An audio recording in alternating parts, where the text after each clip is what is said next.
I'm Serena Richard, and you're listening to Therapy Matters, presented by Braintree.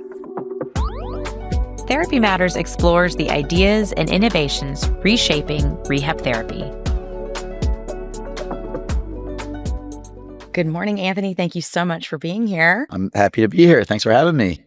Great. Well, I'd love for you just to share a little bit about just who you are, what organization you're with, and then just a little bit about the organization itself. So Anthony Buccafurni, Chief Executive Officer of FOX Rehabilitation, physical therapist by training. Been with the practice for, going on 23 years in March.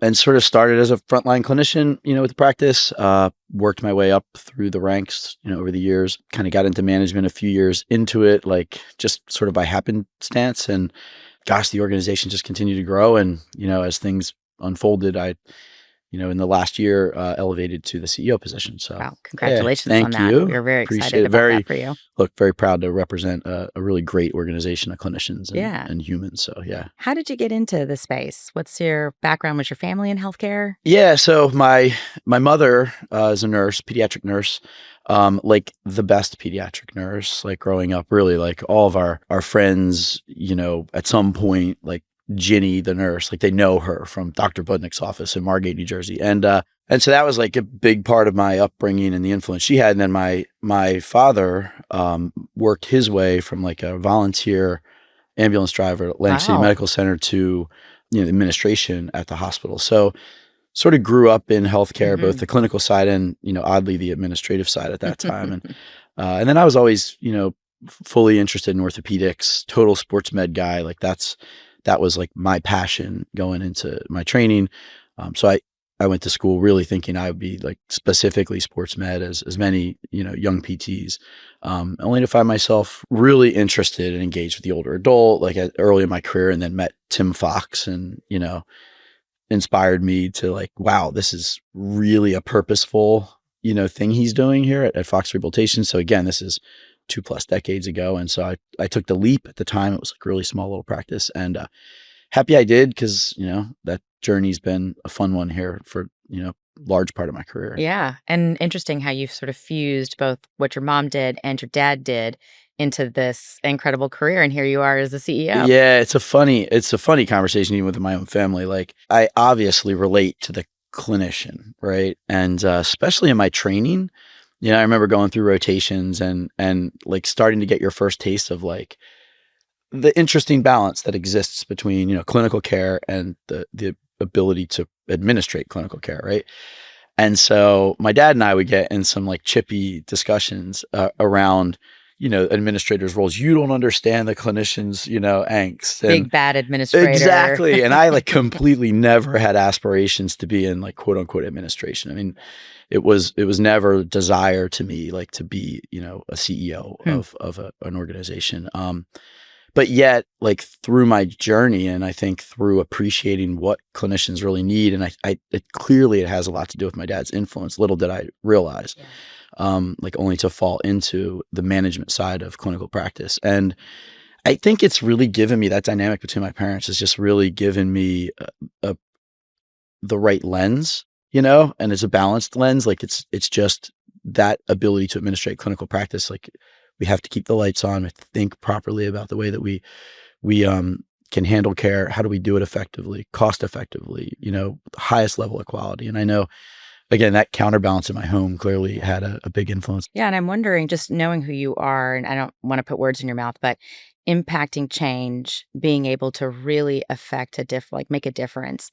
Was that what drew you into the administrative side? I think so. And I think when you become a clinician, right, whatever it is, physical therapist, a physician, occupational therapist, my wife's an optometrist, right? You're seeking that purpose, right? Like that's really, I think, where it starts. And so, you know the number of lives you can impact as a clinician, right? Directly. And it's so rewarding. It's really why we do what we do. Yeah. I did find my ability to influence those around me clinically, like to raise up and be better. And I think like for myself personally, and like I'm never quite satisfied, like just I think, that's just my nature. We're never good enough, right? And I think it's something that just forces me to constantly be challenged. And having the ability to, like, with the clinicians around me, like, kind of inspire that same level of like, hey, we can do this better.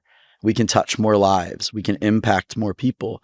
So that nature of being able to really influence those around me, and it started, of course, with just managing, smaller groups of clinicians and getting that honor, which it's truly an honor. Now over the years, like the ability for me to work with teams of people who really can shape and shift the delivery of care and impact so many more lives, right? That I think has really been something that I've enjoyed in the management side of things, having no interest in going into it, right? But Yeah. when I reflect on it, like that's the thing I'm most thankful for, Yeah. right? Like I had this amazing opportunity to impact that many more patients' lives and that many more clinicians' experiences, right? Mhm. Like professionally, like hoping that somewhere can make their life a little bit better, Yeah. and that they then in turn can provide more care, better care, and different care. Like take our profession somewhere it's not been, because it's an amazing profession, Yeah.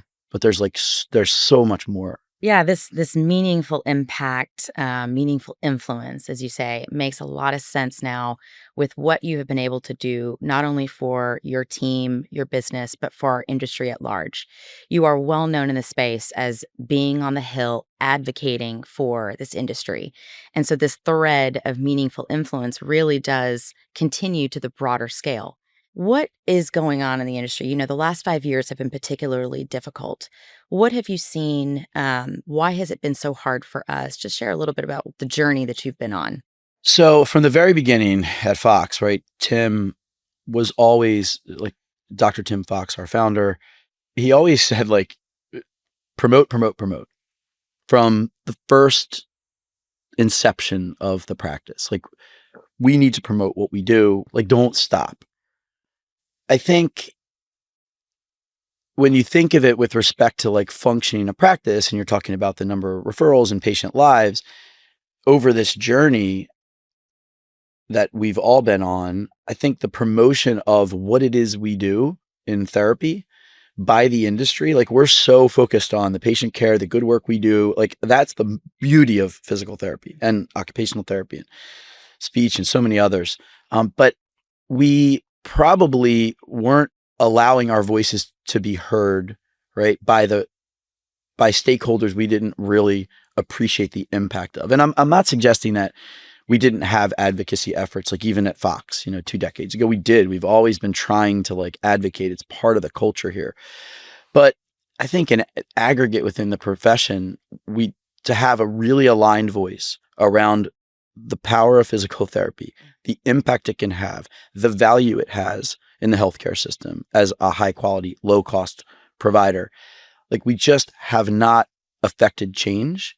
And our voices have not been heard at the like regulatory congressional level, like at the level that we needed. And so as a result, over the last 5 years, like, yeah, there's been Medicare regulation and law that has, unfortunately, we were the collateral damage of decisions made.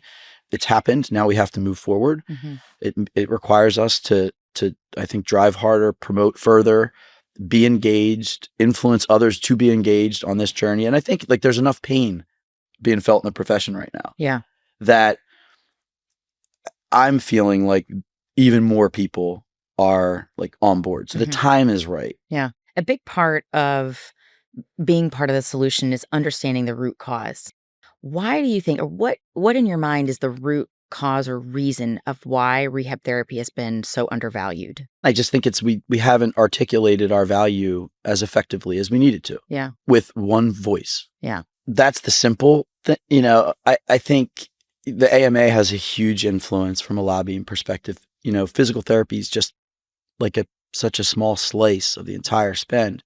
And so we need, as a result, to sort of, shout louder, find novel ways to be acknowledged Hmm. for the value that we provide. And, I do think that this concept of us, that we like to consider ourselves specialists. And I think at some point we kind of put ourselves in a quote unquote specialist bucket. Like we're a specialist, or physical therapist, like this is our specialty. And in some ways, yeah, it is a special thing we do, right? But are we a specialist categorically, or are we really positioned to be on the primary front end of care? And I think from a regulatory perspective, if you look at it, what did Medicare really do over the last 5 years of cuts? They sought to give primary care providers, PCPs, like more in their fee schedule, like get them better reimbursement. And like, I completely support that. Yeah. Like, I'm sure, we want really smart, good, young people to go and be primary care physicians. And so it was the right thing to do. Mm-hmm. And you understand sort of the balancing of the budget with respect to congressional actions. And in doing so, they kind of pulled from the specialists. Mm.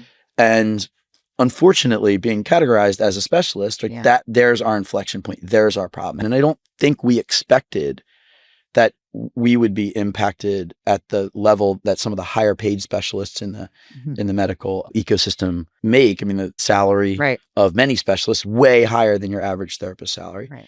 And unfortunately, when they made this rebalancing, we became, and I think the very words are collateral damage, and it sucks. Yeah, just to be brutally honest, it sucks. And had we as a profession really seen that coming, maybe this advocacy effort to really rethink the way that we're defined might have been something that we could have done to get in front of it. But like, here we are. Yeah, and we've been talking about primary care as a profession since I was in school. But we haven't really done it. We haven't done it and brought it to life. I wonder too, when we've been up on the Hill, a lot of people there, like they get it. Healthcare is so personal, but rehab therapy is not top of mind. Right. What's top of mind is, oh, I had to go get a surgery, or, I talked to my doctor about, an ailment. But when you start talking or sharing the stories of rehab therapy, you see people's eyes light up. Oh, yeah, like I get that. My grandmother, she fell and, she never really got back to being normal again. You start to share those similar stories and experiences, and then people get it. But it's kind of an afterthought. So I'm curious, one argument against attaching rehab therapy to primary care is where it sits in the journey. Primary care is at the beginning, and then they funnel you out to specialists. Rehab therapy right now, where it sits, is at the end of the journey. And it's very outcomes driven. We can measure the results of the impact of that rehab therapy. How do you link the two together? So to go back to the sort of inception of Fox, what was the moment that really brought me to the older adult client, right? Which is primary, what Fox does. Our average patient age is around 84 years of age. Was seeing in typical brick and mortar outpatient clinics, for me, some patients coming in that very reactive state, post-injury, like not on the tipping point of whether they could even live in their home again. And so when I'd first met Tim and first been introduced to Fox, what was so exciting to me was the proactive side of it, right? And so we've been talking about proactive healthcare, right, for a long time. Preventative care, proactive care. And we've been doing it as a profession. We've not been able to really clearly articulate the value downstream to the payers that care does, right? Because if we can prevent things, right? Clearly the healthcare system is being like crushed by musculoskeletal spend from injury, right? And so I think, yes, we are positioned somewhat naturally as a reactive need from an individual who's had an injury, but a lot of us are practicing way upstream, right? On that proactive preventative side. I mean, something that I've been like going bananas about at within our practice, and these are soapbox things that some of my team probably are going to laugh to hear, but like, we discharge patients. Like, what are we doing? Like, why would we discharge a patient? Yeah. I mean, there's episodic times where, you engage someone and you start and you end, and it's like, you had this problem. Thank you. Maybe you don't need to ever see me again. And maybe you hope that you don't. But I don't think that that's how our profession should be positioned. I think, if I'm your therapist, right, you come to me, you're under my care. Now we have a relationship, and my job is to manage the physical and functional well-being of you as a patient. For as long as we're both alive and Yeah. practicing, right? Like, and you might not need my skilled care all the time, but when things change, when things come up, if there are concerns with proper screening and tests and measures, like most other professions like us, they don't discharge their clients and patients. Primary cares do not discharge, right? Right. My primary care right now, I haven't seen him in almost a year, but I'm under his care. Right. Right. People turn to you like, oh, my shoulders bother me. Can I come in? Could you take a look? Right. Direct access through direct access. And yet, is direct access primary care? Like we have to put it all together. Like the pieces are all there. And then many of us are practicing in that fashion. And in many instances, we're doing this and not even really getting reimbursed for it.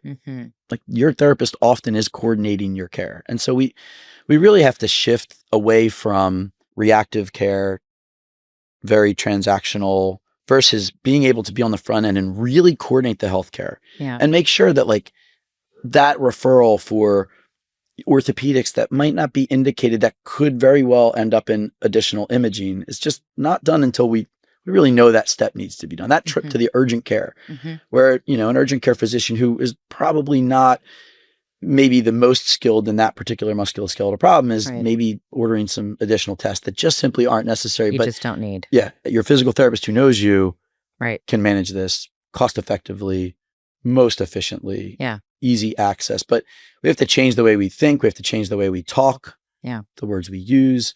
And then for a lot of us who are helping manage practices, we also have to change the systems that don't say we eval a patient and we discharge a patient and that's the end, right? How do even our systems help clinicians better govern the care that they provide? You said something I think that was really important, that makes this industry really unique.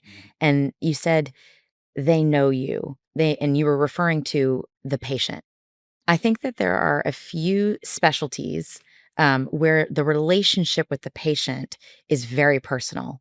This is someone that you're seeing over the course of 8, 12 treatments, right? Sessions.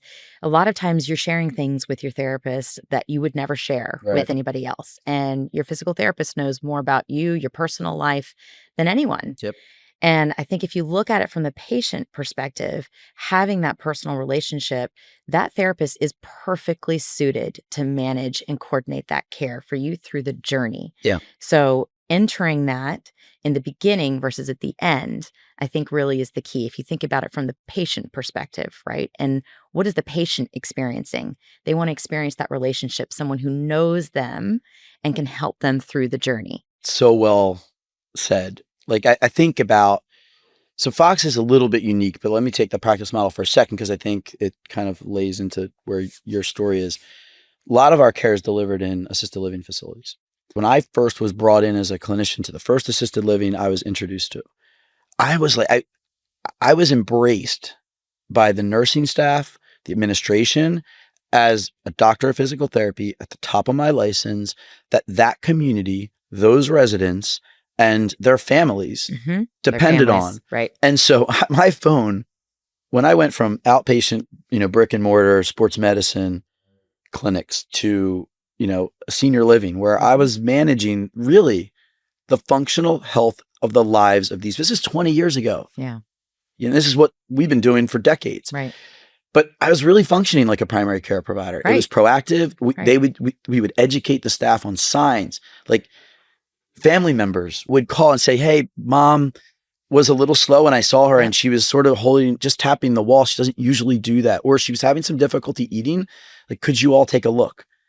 We weren't sending her out to her primary care as first move. We weren't sending her to a specialist to get a bunch of, tests done. We were using the skills of the physical, occupational, and speech language pathologist respectively, for myself, I would go and take a look at what was going on with the patient I knew. And I would coordinate that care.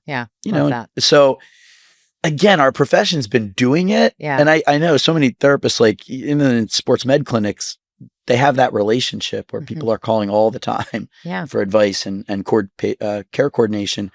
We just haven't really built this system, and we haven't said it. We have not positioned it The from an messaging advocacy, is not from a aligned. policy perspective, from a system perspective. And I really think that that's like our call to action. For me, like you start off saying, like, what's driven me, right? and that opportunity to influence, colleagues and the mentor younger clinicians and mentor future managers within healthcare. And that's been amazing. But the chance right now for us collectively as a profession to shift and once and for all accomplish like positioning therapy as a primary care provider, truly from a policy perspective, from a regulatory perspective, which will ultimately help us with the reimbursement, right? If only we were primary cares when those cuts started, I do not believe we would have been part of this collateral damage. We would not have seen 5 years of continued cuts. Yeah, I agree. I agree. This call to action that you just referenced, Fox is really well known, not just, you as leadership, but your entire company is known to be at the forefront of this call to action. Whenever you send out the bat call, right, the call to action, they just get on board. What is it that you've done in the organization to really instill this mindset of we need to be on the forefront of advocacy? It's just normal for your team to do it. How have you been able to do that with them? I would love to take credit. It's completely not me. It really starts with our founder, Tim Fox. I mean, it was important to him from the beginning to promote the profession. And when we had advocacy calls and we were 40 clinicians large or 20 clinicians, we were already engaged in writing letters and making that call. And so it is part of the culture that is established very early on. We will advocate, we will promote this profession. And then, fast forward to Dr. Robin Kiar, who was the CEO following Tim and, a mentor to me.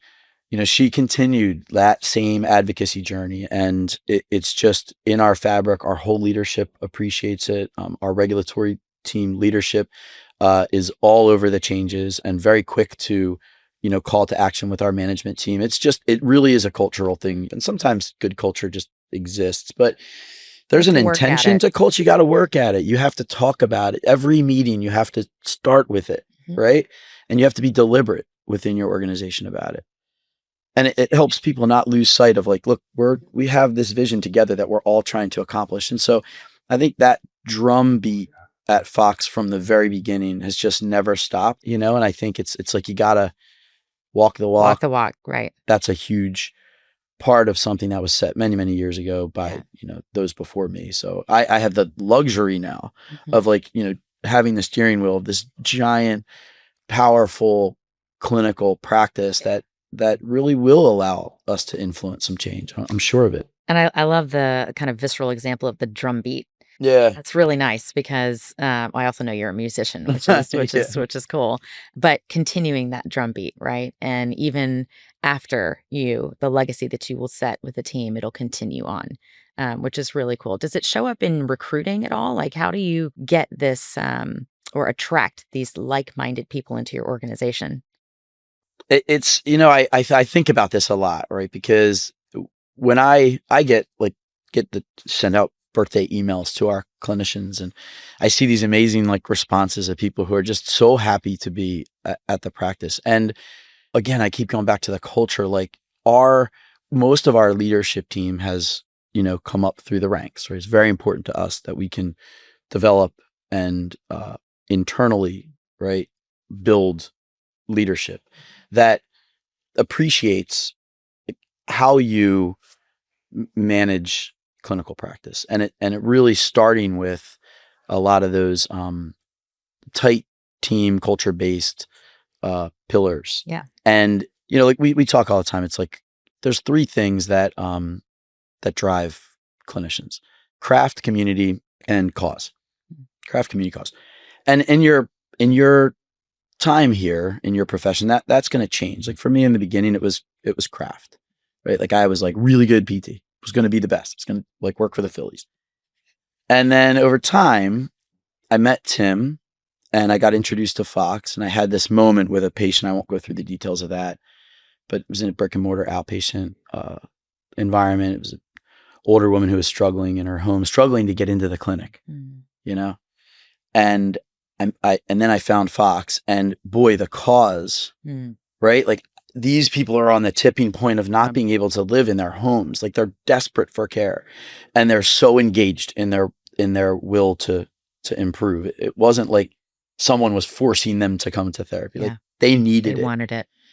And so that drove me for many years and drives, I think, many within our practice today. Yeah. And then eventually it gets to, for me, it's like community, right? The people we surround ourselves with are just amazing. Mm-hmm. My leadership team, the clinical team that's out there. So I think at Fox, what's really resonated is we really lean into all three of those Yeah, culturally that makes sense. because it's a little different for everyone. And Right. I don't want to make a great clinician a leader who really has no interest in leading. Like Yeah. what we really actually need to do is figure out how do we take your influence over patient care? And, Yeah. and this is the big thing on the primary, like think about the clinician who doesn't want to get into management because that's the matriculation, right? Mm-hmm. You provide patient care and then you become a manager. Yeah. Is that professional development in therapy? I don't know that it is. Right. It's a great route for some.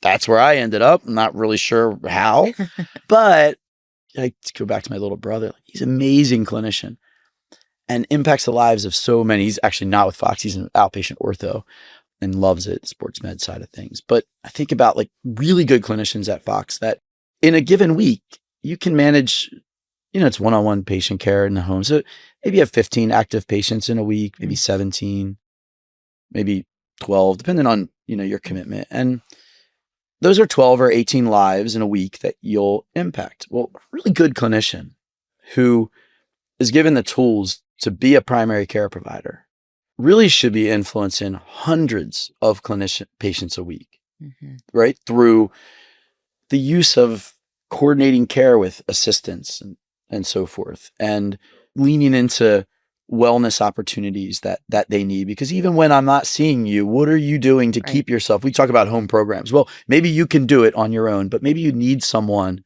to guide you. Yeah. But I should be the one helping to coordinate that when you're not with me.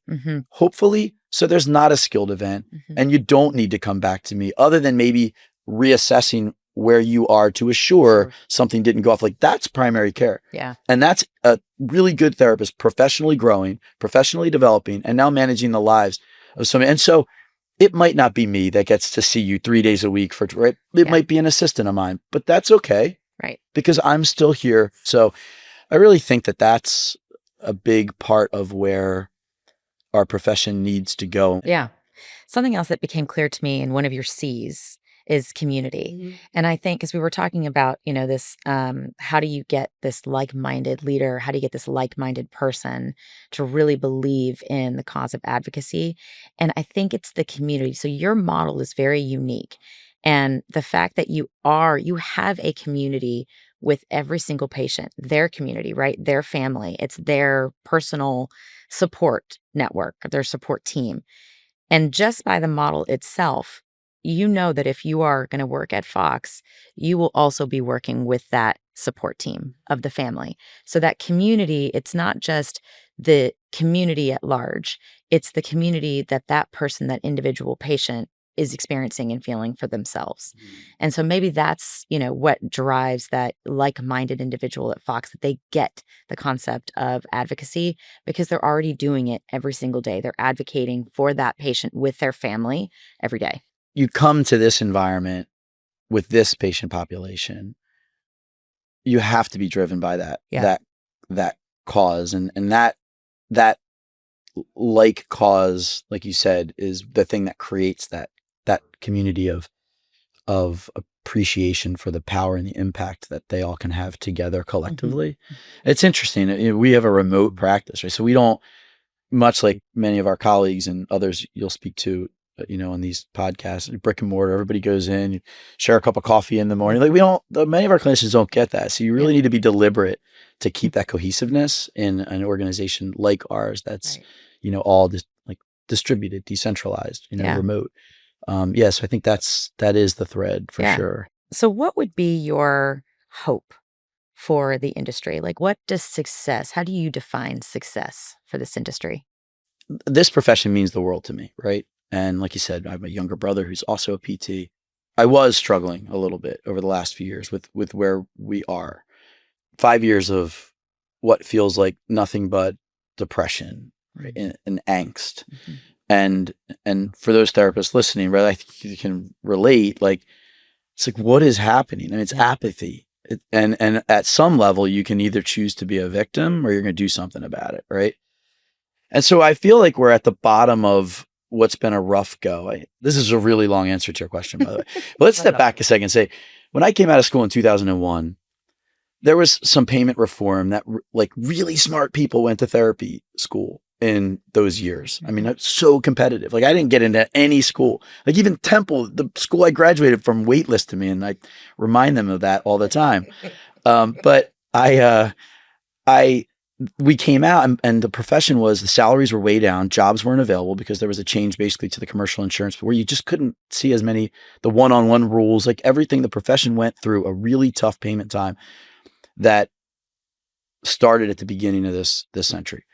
Fast forward, we had like a good upswing for a decade. 2012, other regulatory changes came in, MMR, MPPR, and a myriad of other things, and it impacted us again, and the profession kind of took a hit.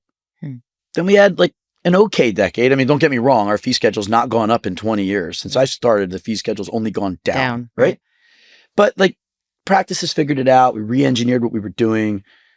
And then we got to this point. So here you are, like 5 years of this dip. I think we're at this inflection point. Like, I feel the positive energy of the profession beginning to like right itself. What is success? Like, I have 2 boys who are like looking at their future and like, is therapy a place that I want them? And they see me and they see my brother and they're like, this is a great thing. And I want the profession to be the way it was when I went into it. Like, so exciting, such a forward-looking opportunity in healthcare. You know, I want it to be exciting again for young people to want to be therapists. And this primary care concept, I think once and for all, if we truly are defined as primary care providers, if we are managing at the top of our licenses, if we have a large community of patients that we can impact on a weekly and annual basis and we aren't discharging our patients, and our reach individually can be longer because more patients need our access than there are of us. Right? That's success. Like, if we get there where commercial insurance payers are identifying us as primary care providers, if Medicare is identifying us as a primary care provider, and the word discharge is almost gone from our vocabulary, that's success to me. You know, and I think it can be measured different ways, and I won't get into that, but that's a legacy I want to be a part of helping to leave behind. Very well said. Basically, it's making sure that the value you're providing is recognized. And you are valued for that time and care and outcomes that you're providing. Therapy is so valuable. I know it. Our profession knows it. Patients know it. But the world needs to know it. You know? And that's beautiful. We'll get there. And we can't be victims and be frustrated by it. We just got to like get together right now, go push hard, be freaking loud, you know, and influence change. And the leadership that exists in the profession right now that I've had the opportunity to engage with more and more, what you're seeing right now between a lot of the large organizations too that support the advocacy efforts like APTQI, APTA, you know, AOTA and others. If we can collectively get that voice right and get to the right stakeholders, then we can affect change that will once and for all, I think, leave a lasting impression on the future of the practice. Anthony, thank you so much. You are such an inspirational leader. And thank you so much for the work that you do for this industry. This drumbeat that you talk about, it just is going to keep getting louder and louder. And with people like you leading the charge, I know that we will be able to get that success that you just outlined. So thank you so much for the work that you've done. You are truly an inspiration to me and to this profession. So thank you for your time. I appreciate that. And I'm very blessed with a great group of people around me to continue to push forward like you all. So thank you. Awesome. Thank you so much. Links to learn more about Raintree Systems and anything else mentioned on today's show are available in the show notes. To learn more, go to therapymatterspodcast.com. Follow Therapy Matters on YouTube, Apple Podcasts, Spotify, and anywhere you listen to podcasts.